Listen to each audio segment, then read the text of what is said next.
This meeting is being recorded.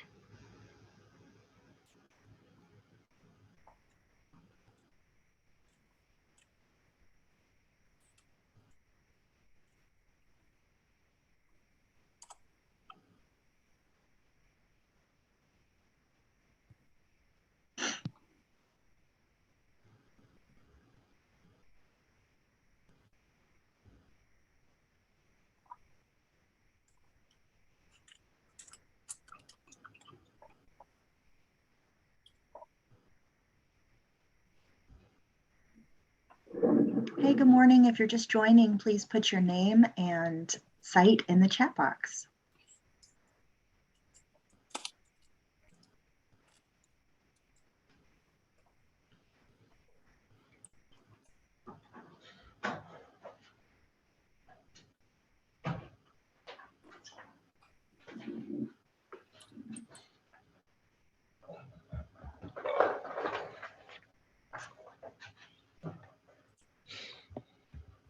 We're going to give everybody here just another couple of minutes to join.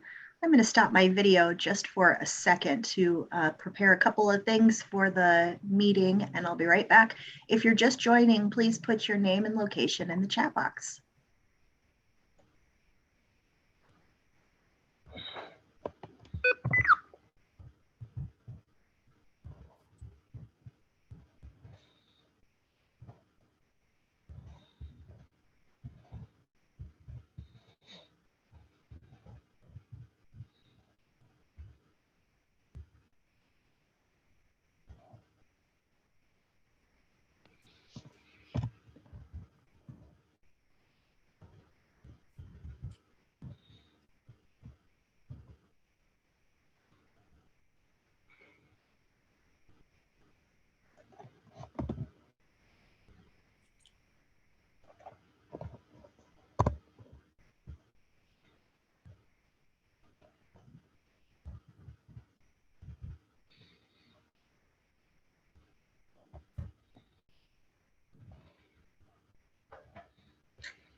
Hello, good morning to those of you who have just joined. Please put your name and location in the chat.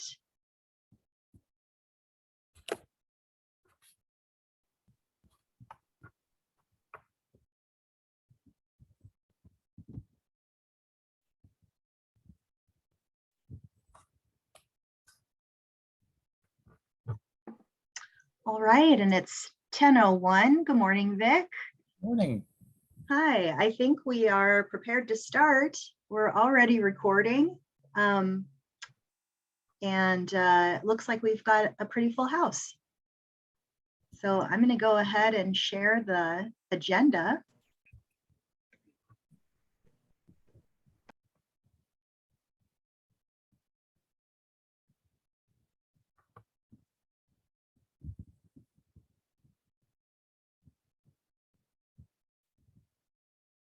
Okay, terrific. Would you let me know maybe if you can see that, please?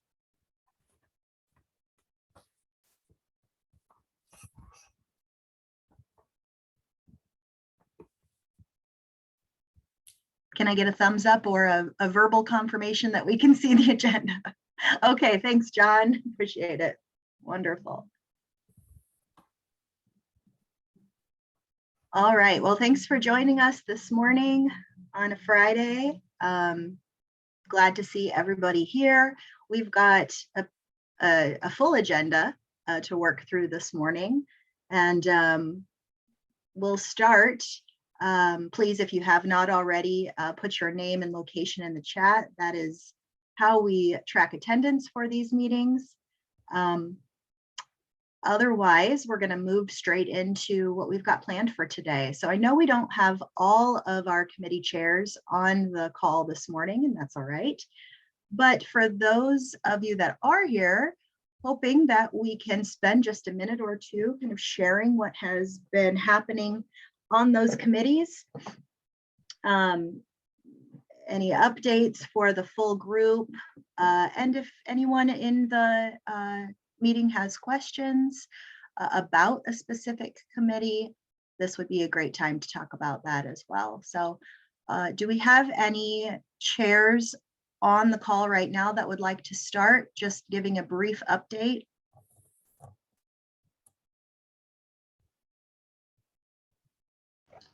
Good morning, this is John Spinks with Family Engagement, and our last meeting was my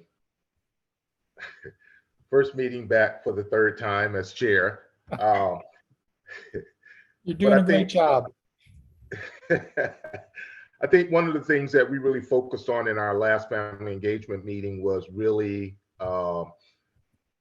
inviting or helping our new grantees feel welcome and a part of this, and encouraging them to really reach out to Vic, really reach out to other committee members, and just kind of reflecting back on what it was like when I first got started with 21st Century, and being able to receive all of the support from people who had grants. And so I think that's one of the primary goals that we're focusing on. And again, just kind of went around the table and went around the horn to find out, what communities were still struggling, how they were still problem solving with getting families engaged. And I think Christine spoke a lot about, with the economy, a lot of her families are still struggling. I'm sure with a lot of ours. Most of us, I think, talked about our attendance being back up with our after school program. So I think just kind of getting everybody up to speed and talking about staffing shortages and just kind of sharing, what it is that we've done to try and problem solve, in our own community. So.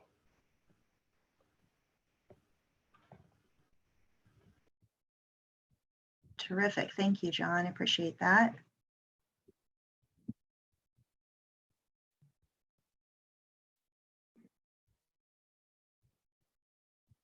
All right. I'm not sure if we have, I know we don't have Cassie this morning. It doesn't look like we have Caitlin or Elena either, but is there anyone on the call that would like to just update us on what you've been working on in your committees?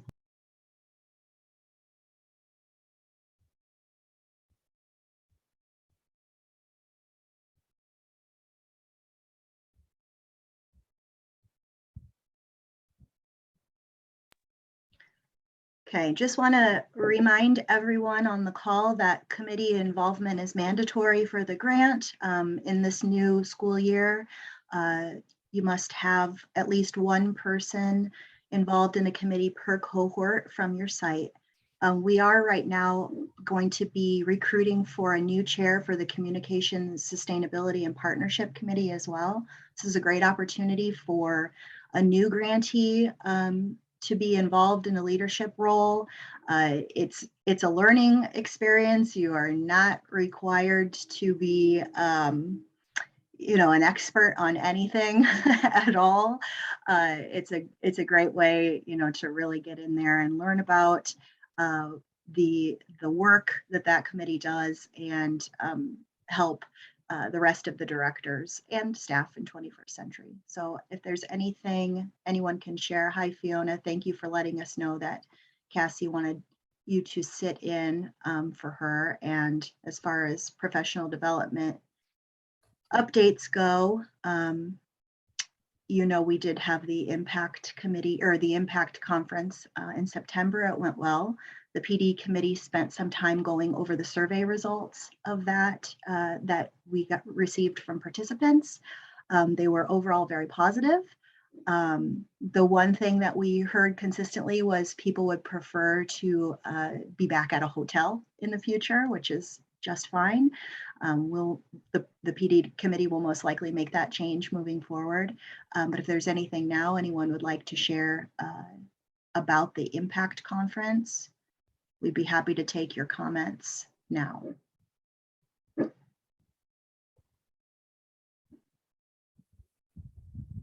Heidi, I have a reminder. It's not about impact.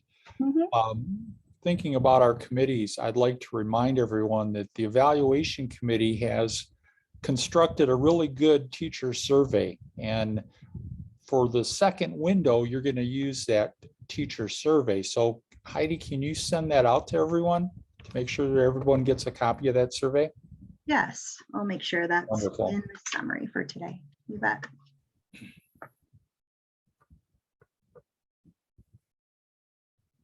All right, Vic, is there anything else you'd like to add regarding committee involvement? No, that was what came to mind when we were talking about Okay. committees. Oh, great. And you know what? It looks like we actually have Elena. Good morning, Elena. Sorry to put you on the spot the moment you join. Nope, you're all right. Good morning. Would you mind giving us a quick update on the Communication, Sustainability, and Partnership Committee? I did already let everyone know that we have a call for a new chair for that committee as well. Thanks for that. As far as an update, our last meeting was super short, and so nothing major to report on other than just getting our what are we calling our committee guide worked on, and then just starting up the year. So really it was more just a kickoff meeting style. So nothing too much to report on. That's fine. Thanks for sharing. Mhm. All right. I think we'll be able to move on to the next agenda item, which is something that the Iowa After School Alliance has been working on. We got feedback from the Impact Conference that there, may have been some gaps in training and PD around leadership, specifically for directors. And so the Iowa After School Alliance in partnership with the Mott Foundation will be able to offer a leadership webinar series that's really going to be terrific for directors of 21st century programs and people in the out of school time network that are leaders in general. So this could be potentially a principal from a building where there is a 21st century program, administrative staff at the district, et cetera. Anyone that, would be interested in growing their leadership skills and specifically in an out of school time program setting.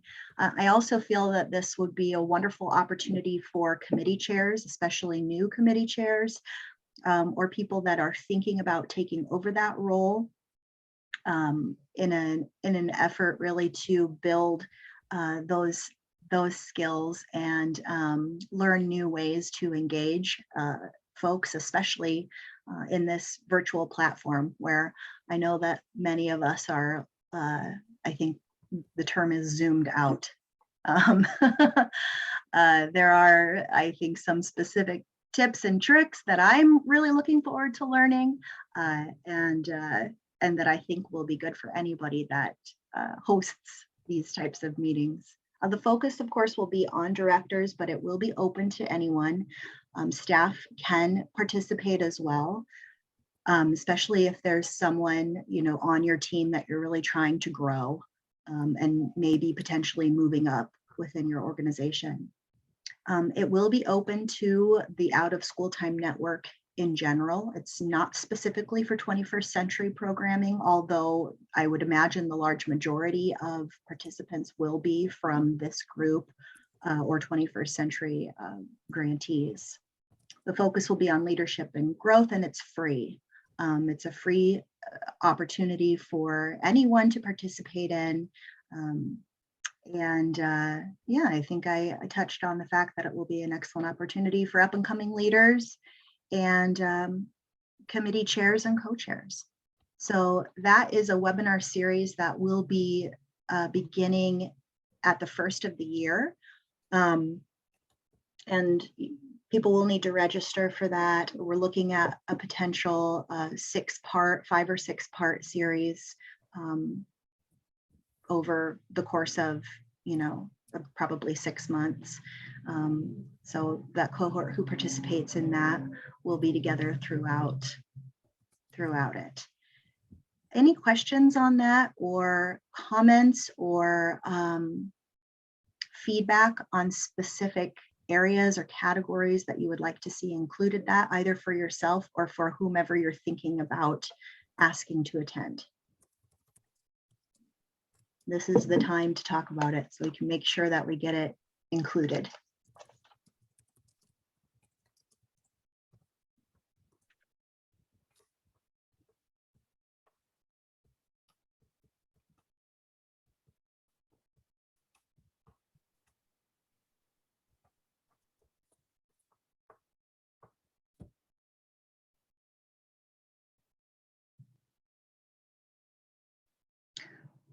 All right, well, if anything comes to mind, you're welcome to call or email me at any time and let me know, and I'll make sure when we're speaking to the consultants about how they're putting that together that they make sure to include your thoughts and feedback as well.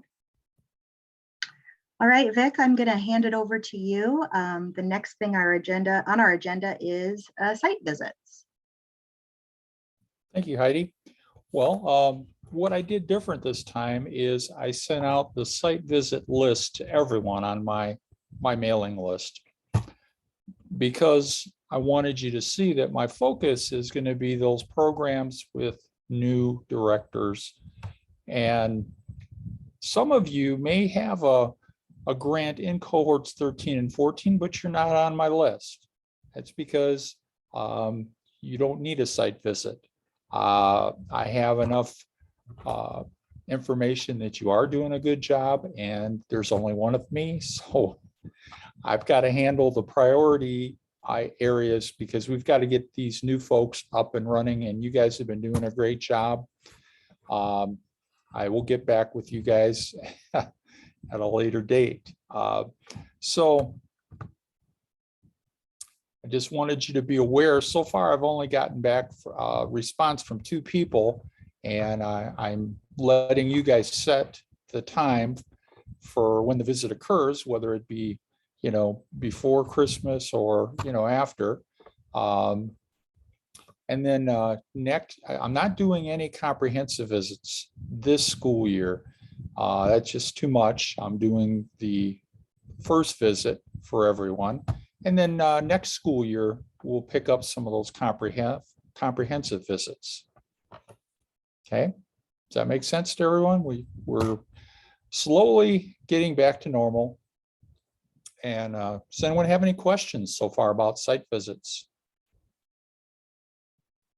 Hey Vic, this is Nicole from Boys and Girls Clubs. I have a quick question.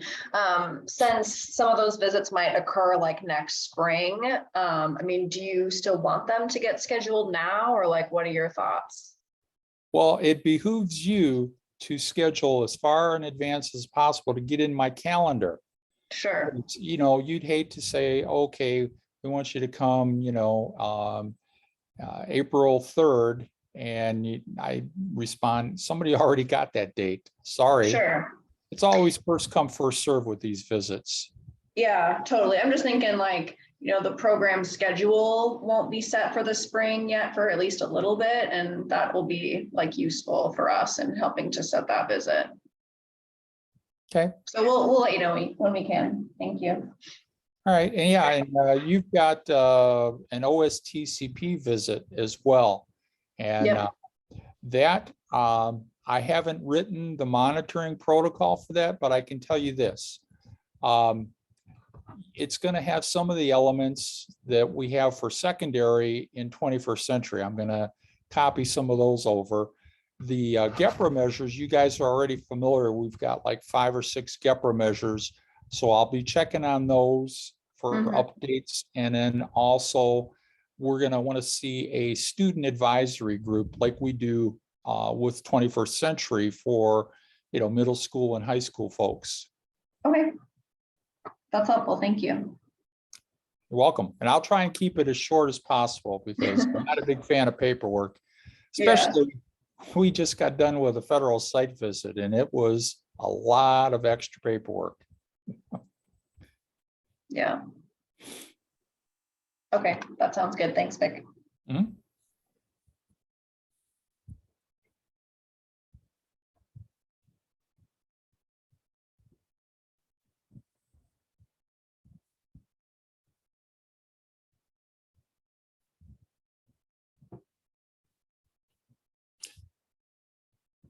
Oh, and keep in mind too, that like the focus of my visits isn't to find what's wrong with your program as much as it is to find some of the things you are doing well.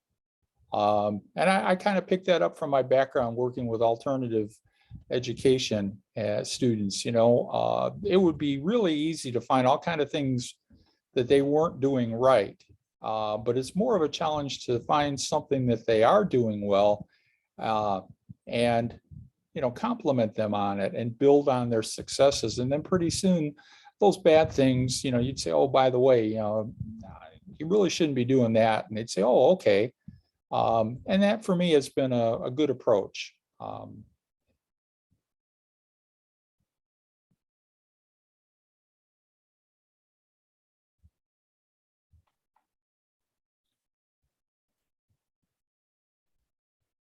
Okay. All right. Yeah, finance. I need you guys to email me your business office name and contact information, so give me a name, give me an email, and give me a phone number. Because we've had a lot of issues with finance, and in the CASA system, I've been bumped up, which means I have a little more ability to do things. And, we want to make sure that you guys, we can expedite payments and that we don't want to have any problem with you guys getting your reimbursements. And then in the thing, there's the guide for the business office. And another reason for that list is I'm going to work on a training for the business office folks about not only 21st century, but give them a little overview on getting into CASA and some of the things about doing that system. And then we've got a brand new number. If you're in a district, your business office probably has this new number. It's called the Unique Entity Identifier. UEI, with federal government, they always use an acronym. So if you see UEI, that's replacing the DUNS number. For whatever reason, this is more of a challenge for your community group. You may have to make sure that you get it on there and register that. I know that Ron and Rusty just got theirs and it was a bit of a challenge for them. So, but that's going to be a requirement going forward. Okay, Heidi, I think we're back to your section on number 6. Oh, wait a minute. That's number 6 is programmatic changes. That's right. I will, I'm going to put that document up here to share here just a Okay. second.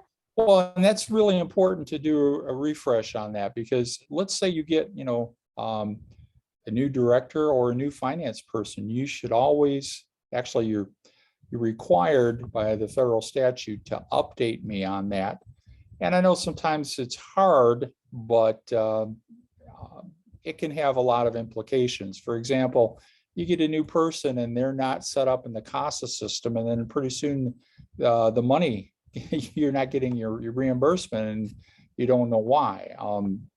You know, we want to make sure we get everything set up properly and make sure we have the lines of communication going. So that's why it's so important. And, you know, if I have to send out an update, it's much better that I have the right people and the emails go through than to get a bunch of bounce backs from this person is no longer here. And we've had a few of these this fall, probably more than in a while. So it's worth passing that document on again.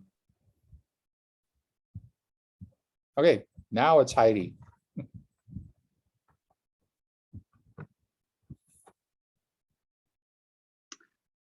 All right. Yes, and I've just shared the programmatic changes guidance for you guys as well, and I'll make sure that that's in the meeting summary. Any questions about that since we've got it up on the screen?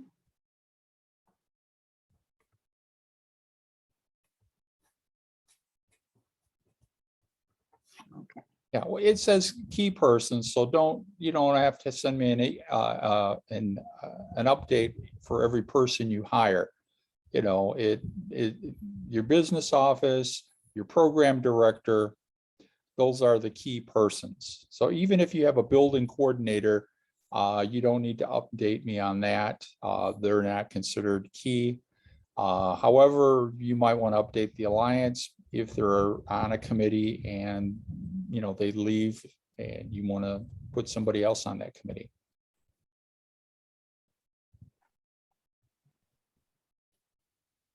All right. Just give me 1 second, please, here to get our agenda back up on the screen.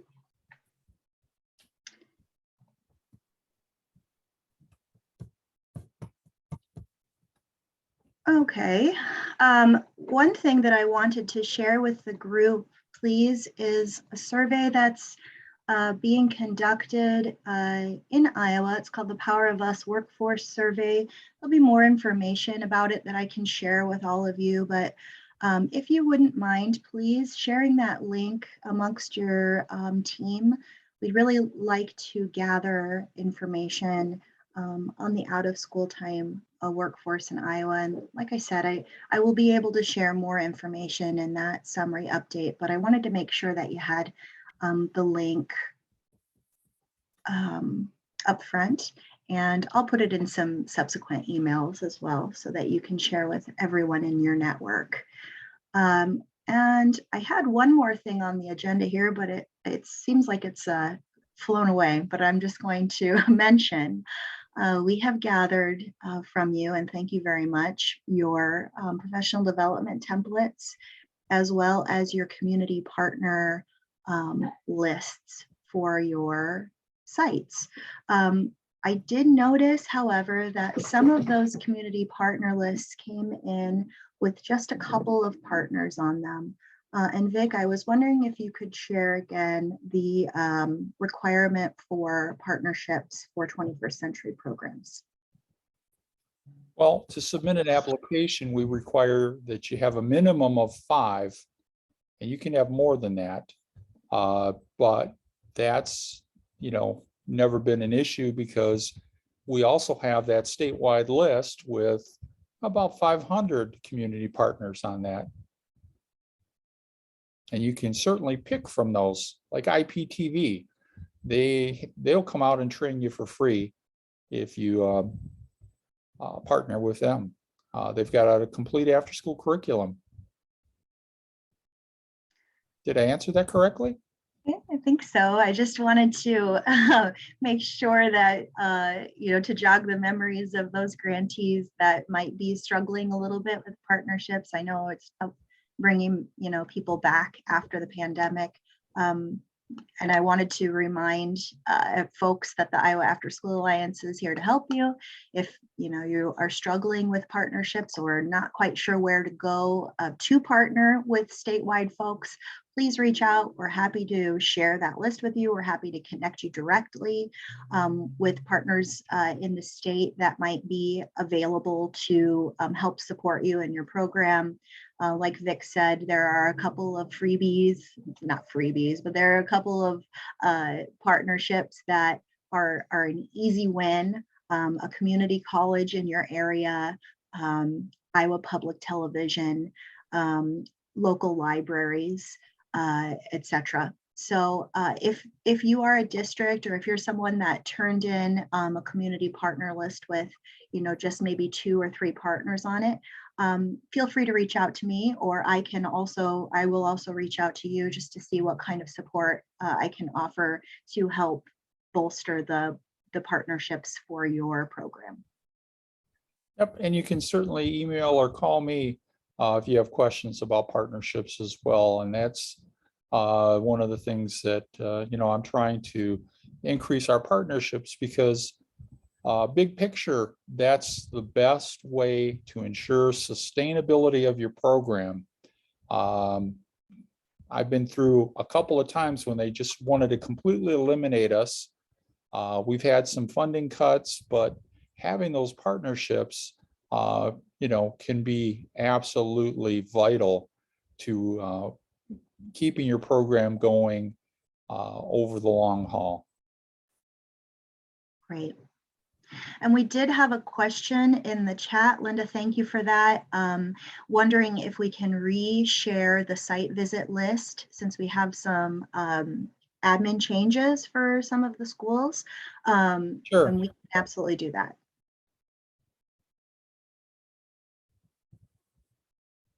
I'll send it out to Heidi, and then she can include it with the notes from this meeting. Yeah, I certainly can.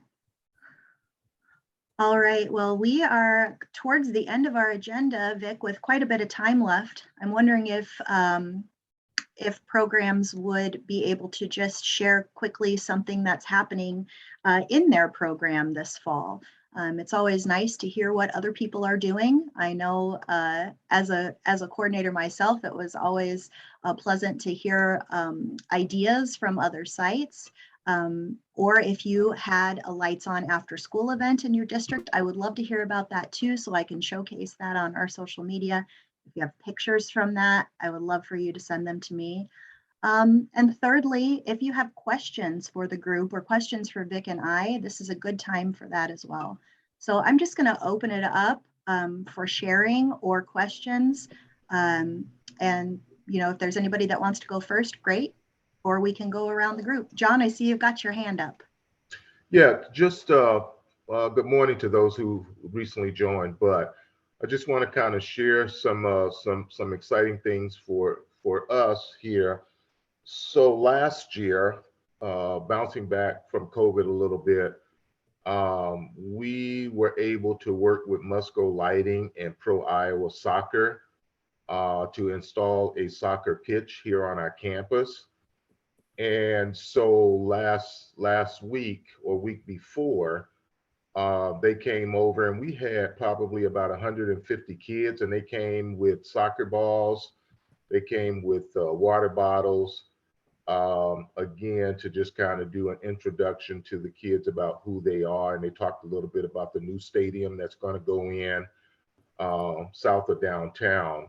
But the other thing that we are in the process of working on is, because normally our middle and high school students are involved in a lot of extracurricular activities, we are going to be working with ISU 4-H Extension to look at getting a AmeriCorps worker and they could provide some stipends and things, but we want to start doing soccer programs for our elementary school age kids who don't always have that opportunity. So that was one of the things. And so we had all of the kids involved in our program, as well as other kids from the community, come and attend that. And every youth was able to get a soccer ball, a water bottle, and they got this big banner, and I'll see if I can get a picture of it where they had the kids hold the banner and they took that. A couple other things, just this last Tuesday, every year Oak Ridge hosts a fall festival as a part of our family engagement. And so each year in the building where I am right now, we have a bunch of our middle school and high schoolers who come down and create a haunted house. And it was just absolutely insane. I'm sitting here in the office on Tuesday and I'm hearing all of these kids outside. Well, they're already lined up for the haunted house and they haven't even put the haunted house together yet. So, but it was great. We had face painting. We normally collaborate with Edmonds on that. We normally have hay rides, but we didn't get that this year. And then the other thing that we are doing as another family engagement for next week is working with Edmonds. I've been able to reach out to United Way for some literacy kits. So they delivered about 200 of those to Edmonds, as well as candy, 211 pamphlets and things like that. So we can hand that out to families. But they're going to do a trunk or treat. So that'll be a really, really neat event that's going to be coming up on Monday. So, and then next weekend, we've got about, I think, 14 or 15 youth that are going to be attending a 4-H camp up in Boone, and they're going to do that for a weekend. So we got a lot of positive, really good things going on here. And again, I just, when we talk about partnerships, I just want to kind of share that because,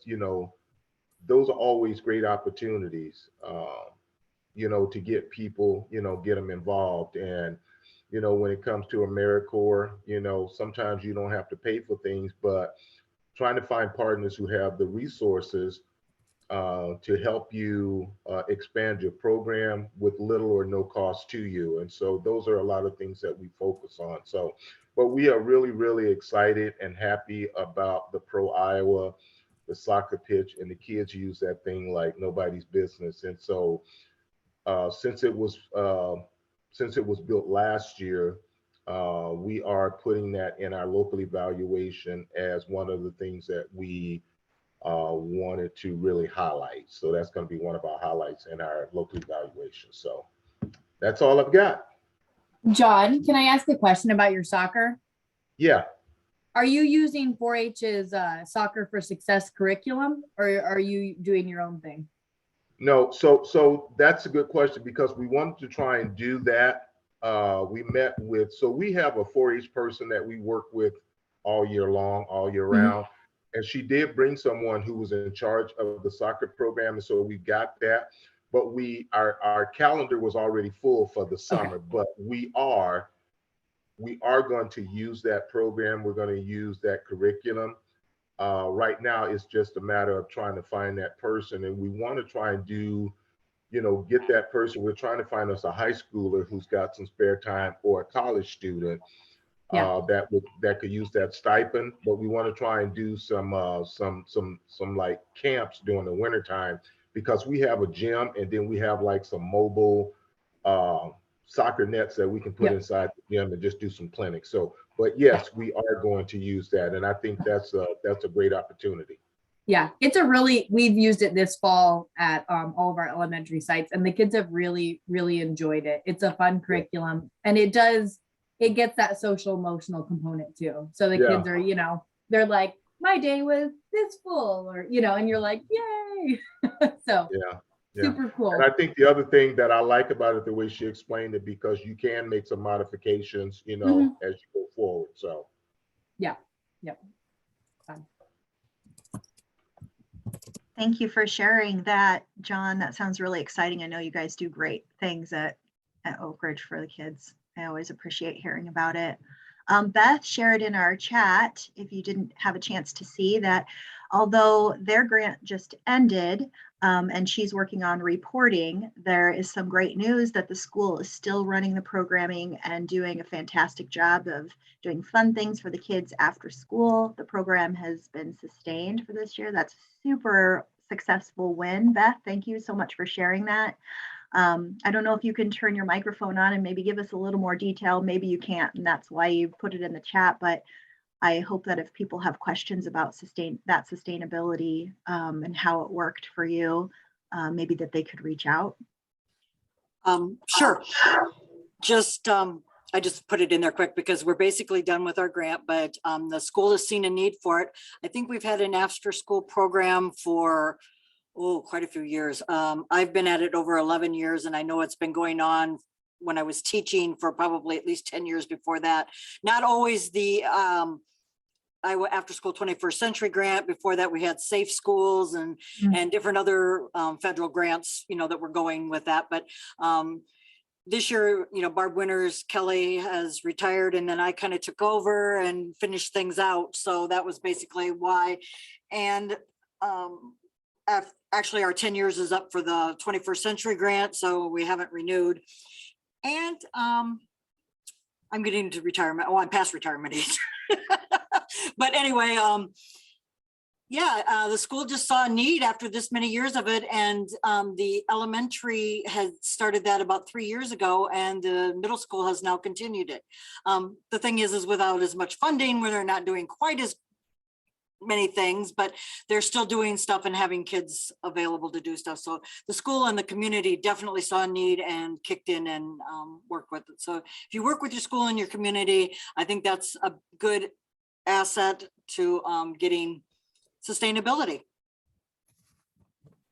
Yeah, absolutely. That's a huge success, Beth. Thank you for sharing that.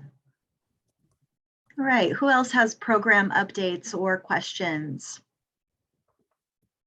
Yeah, Erin. So here at Dodger Academy in Fort Dodge, one thing that we have coming up is our Are You Smarter Than a K-Kid game show fundraiser.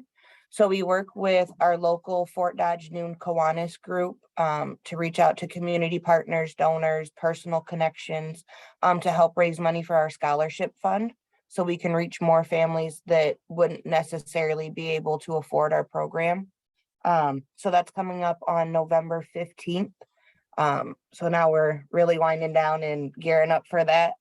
The other thing that we're doing in November is the entire after school program is doing a resource room resource drive. So all of our elementary schools in the Fort Dodge School District have their own resource room with basic hygiene products, socks if they need it. We have like certain clothing items, but food stuff, stuff that helps families throughout the year. And we're going to put it out for community members. That way we can get all the stuff in and then out to the rooms right before holiday break. So those are the two big things we're working on right now. Great, thank you. Thank you for sharing, Erin. Who else has questions or program updates? I just want to say thanks to Vic. I know a lot of times with everything that he does for us and stuff, he doesn't put himself in the limelight, but we had I don't know if a lot of you guys had your meeting with the feds or whatever this last week or whatever, but we did. And it was kind of evident how we were talking about how Vic is a great resource for us and how fast he gets back to us with questions and things. It doesn't sound like other states and things have that luxury of having somebody that's a big proponent who speaks up for the program and advocates for the kids and for our state. So I just wanted to say kudos and how lucky we are to have him and how grateful I feel to have that resource when I need help. So thanks, Vic. Thanks, Brandon. You're welcome. Keep in mind, I'm still a certified teacher and I was a school administrator. So, you know, I've done all these jobs up to it. I'm not just, you know, an appointed bureaucrat. And, you know, I really know that by streamlining things, getting back to you, the kids get the best possible service. And it's been, you know, a long road. We've had a lot of twists and turns, but, you know, a lot of the things that we are doing, I think, are going to be helping keep the program strong even after I retire.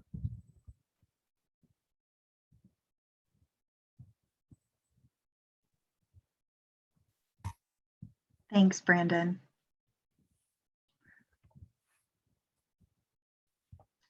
All right, what questions are out there? I know they're out there because they come to me via email. And if you have a question, probably everybody else in the room has a similar question. So please feel free to ask. Also, just a reminder that the new RFP is open. The letter of intent is due November 18th.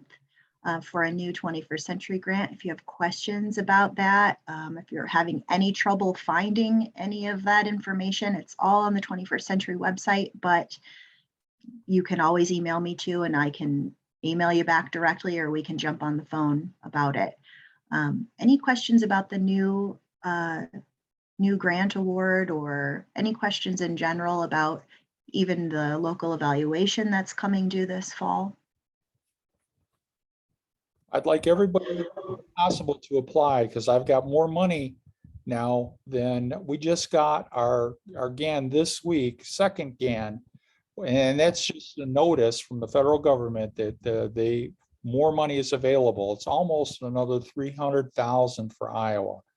So, that can fund a couple of additional programs. And, I feel like Santa Claus. And they've made my sack even larger. So I want as many of you to apply as possible, because we've got, a lot of extra resources this year, and we certainly have kids in need.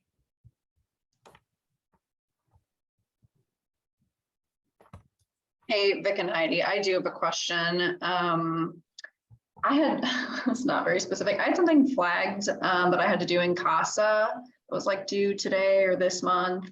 Do you know what that is, Vic? Yeah, I just you have to get in there, and you've got your budget amount. You have to go in there and I think certify it. Okay. And click submit. And then I get a little thing that says this budget needs to be approved. And then I go in there and make do a review and then approve your budget. And then it's able to accept the claims. Yeah. Okay, perfect. Yeah, and if you have some questions, just give me a call and walk you through that. Okay, I think I remember from last year, but I couldn't remember when it came up on my list for today. So thank you for that. I can also just give a quick update since we don't have our program folks on for the club. I think, probably as we continue to always talk about, we're still super short staffed at the club. So that's a huge challenge. We are, though, seeing a little bit of progress with that, and kind of similar to what y'all were sharing, some slow growth in terms of kids being served. We actually, only just this semester started actually recruiting for our teen center at East High School, which has been awesome. We had a couple weeks ago a big event with the school where we had an outdoor movie that was hosted at the club space, and we had almost 200 kids from East come to that movie and come through our club, and that was awesome. And so we have been hitting at that site now about 40 kids a day, which is pretty much double where we have been. So that's exciting for us on that front. So, yeah. That's huge, Nicole. That's so wonderful to hear. It's got to come. It's got to come back at some point, right? Yeah, no, totally. Again, we still aren't doing as much as we would want to with recruitment, but it's nice to be able to do some of those things now, and just to have some of that growth has been great to see. So we just kind of keep on keeping on. I'm sure Heidi too, we're working on the evaluation, and I imagine we'll have more questions, but I think for now we're good. Absolutely. I'm glad you brought that up, Nicole, because one of the things that I do on your claims is check for attendance, and I realize that we're not back to normal. We've got staffing shortages, and the staffing shortages can limit how many kids being served. So as long as I see there's some kids being served in a program, you don't have to worry that, Vic's going to call and will talk to us about our low attendance. That's not going to happen this school year. I'm hoping that maybe we can get back to normal for next school year. But and at the national level, I've been, letting the feds know, and we're not the only state. This is across the whole country, but I think they've lost sight of it because they've got they've got their staff back, but they pay a really nice, generous salary And it's easy. And then now they're letting everybody work from home. So, they didn't have too much trouble getting the people in place. But they still need reminders that, us in the field working with the kids, we're still not up to where we need to be. Yeah, no, that's good to hear for this year. I mean, again, we're keeping, working on it. We want to continue to grow, but yeah, it definitely won't be back to normal for us for this year, for sure.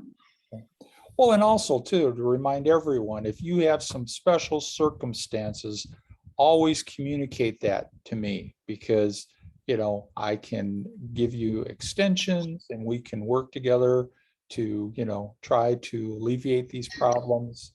We don't want to try to hide stuff, but I know sometimes you get worried, oh my God, if it comes out, and that it's not that way. I'm just here to help. I've been doing this for a long time, and sometimes I have to, follow the statutes, but most of the time there's some leeway that we can work things out so you get a little more time. Yeah, totally. And I mean, yeah, I think Brandon, or who was it that mentioned, just, yeah, we know that y'all are in our corner and there to help and super responsive. So we're really grateful for that. Well, and we've got new folks at the DE that are from the districts, and what a difference that makes. I mean,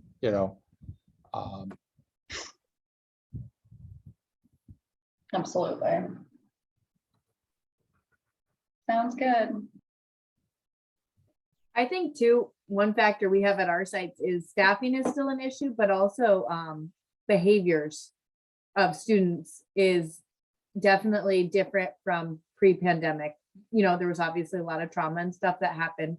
And so I have some classes where when I look at it number wise, I'm like, I should be able to add a few more. And then when I look at the kids that are enrolled, I'm like, oh yeah, now I remember why I haven't added 5 more kids to that classroom, because we have, a few kiddos that they require a little bit more attention than some of the other kids. But those are also the families for our district where there's a lot of other family trauma happening. And so we really don't want to remove those kids, even though that one kid is worth like 5 other kids.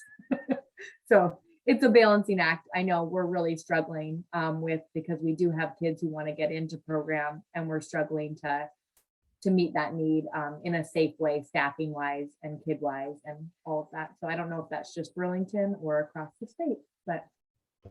Yeah. So Fiona, I want to, we're dealing, well, we don't really have a lot of those behavior issues, but what I will say is we try and really align our day with the schools as far as expectations. And because we're in there, sometimes during the course of the school day, we get to interact with the students. But so a couple of weeks ago, we were kind of sitting having a brainstorming session, because we have several kids that they just wreak havoc in the school. And then when they get here, there's really none of that. So one of the things that we started implementing about a couple of weeks ago is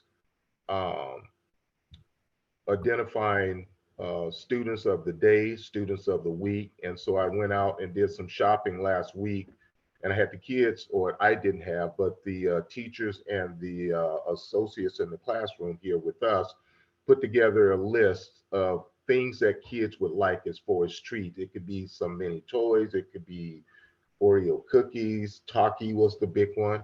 And so I went shopping at Sam's Club to get all of that stuff.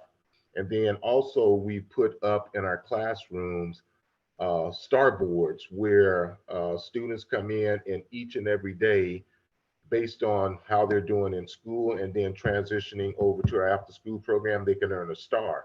If they get 4 stars out of 5, then they get to go in and get a treat. And what that has done, I've been able to see a reduction in behaviors in the school building, because now they know that in order to get that star, as they call it, I have to do my job at school, and I have to do my job when I come to after school.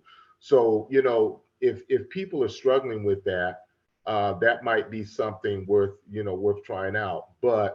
And because we didn't have our stars in place, one of the kids challenged the teacher and just say, "Hey, Mr. Wright, now I've had 4 stars, and so I had to literally go run out and get the stars so we could put it on the board." But I like that because now there's buy-in from those students, not only to do their job during the school day, but also transition to us, which we normally don't have a problem. But it has made a world of difference in some of those kids who've struggled throughout the school day. So Yeah, that's so helpful. just an FYI. So Yeah. you are not alone. So Yeah. Well, in our site, because it's connected to there, it's in the schools. And so a lot of times, and the kids that we're mostly struggling with are in some BD classrooms and stuff during the day. And so they'll come with their little chart of how they did during the day, and how they did during the day tends to be a pretty good indicator of how they're going to do after school. And so we have made some progress with them, and we have some certain, some rewards. I have a 5-month-old, so lunch with her is one of our rewards. When they get up to a certain point, I bring the baby in for lunchtime, and they get out of their school day and have lunch with me. So there are some fun rewards, but it's still just, and I think the staff are doing a wonderful job, but there's just some challenges that are there. I like that you guys are reinforcing positive behavior for kids, because that's a lot easier to do than to just keep going after them for things they've done wrong. I mean, with some of our kids, that's all they're familiar with is getting, identified for what they did wrong. And they're pretty good at defending themselves on that area. So that throws them off when you say, "Oh, yeah, look, you did this. This was really good." Then, you gain their trust, and that can change things. A book that I would still recommend for, and it's probably found in every school, is The First Days of School by Harry Wong. That has a lot of implications for behavior. He sets up procedures, and basically kids like a routine. So when you get them organized with that, that helps a lot with the behavior. So I would recommend seeing if the school has that. I'm sure a lot of them have extra copies that they'll let you borrow. I think folks could probably use some professional development money for that, Nick. Oh, sure. Yeah. If you wanted to buy copies of the book for your staff and then do an internal PD, yeah, that would be fine. Yeah, you can. That's under professional development supplies. Great. All I right, have we a have question. please. When it comes to, it's kind of like budget related, but John was talking about going out and getting like the different treats and like stuff that the kids might enjoy. Is that covered with our grant? Like, are we able to purchase like those type items with it? And then the second question is, for family engagement events, is food an allowable expense if we can't get a community donor to like donate the meal or whatever for the families? Well, you've asked me several questions, so I've got to give you several answers. First off, you can buy, treats for the kids, and that's like a snack supply item, even if you don't give it to them at snack time. You can't buy toys or prizes. However, if you've got, other funds, you may be able to do it with those funds. And for the parent engagement meetings, they encourage them to bring the kids, and you're providing food for the children. And then it's, permissible, just have, a buffet style. And you didn't necessarily tell the parents they could eat, but they ate anyway. But, that's, yeah, there is money available through the USDA. You have to have at least 50% free and reduced lunch, and then they will provide provide money for a full meal for after school, and they've got another fund to provide for snacks. However, that does not cover, parent engagement meetings.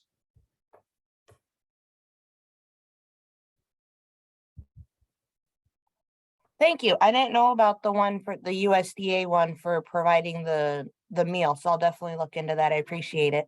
Okay, yeah, there was actually 2 different funds for us for after school. And the folks at Food and Nutrition will be very helpful. And we even have a recorded webinar on the iowa21cclc.com in our archive of webinar sites.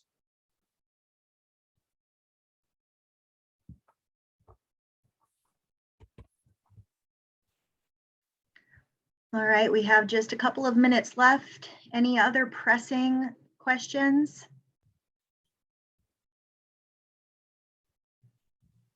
Of course, always feel free to give me a call. I know Vic will take your call or call you right back if you can't catch him. Email is great too. Thank you so much for your engagement this morning. Appreciate it. It's always nice to hear what other folks are doing. I will send a summary of the agenda from today, including those links that we talked about to the teacher survey, etc. And again, questions about the new RFP, please direct them to me. I can certainly help you with any of the technical pieces of that. If it's a question I can't answer, then I can help connect you with Vic as well as the local evaluation. If you were not able to attend that webinar with your local evaluator, it was recorded, it is on the website, but I can certainly answer any questions about that as well. Otherwise, thank you, and I hope you have a wonderful weekend.